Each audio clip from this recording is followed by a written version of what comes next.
আচ্ছা মিসেস শ্যামলী, তোমার যে ইউটেরাইন ফাইব্রয়েডটা ট্রিটমেন্ট করলাম, তো ওর হিস্ট্রিটা একটু বলো তো। তোমার আরম্ভ হওয়ার পরে কি চিকিৎসা করেছিলে প্রথমে?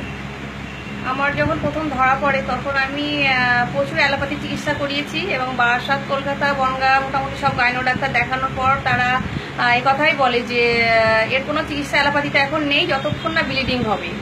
তো সেইভাবে আমি ছিলাম। তারপর ডাক্তারবাবু রবীন বর্মনের সংবাদ পেয়ে আমি এনাকে দেখানোর পর আমার এখন সিনোগ্রাফি ওরা অপারেশন অ্যাডভাইস করেছিল। হ্যাঁ, অ্যালোপ্যাথিতে তো অপারেশন ছাড়া কোনো চিকিৎসা নেই। বলেছিল যে ইউটাসটা বাদ দিতে হবে।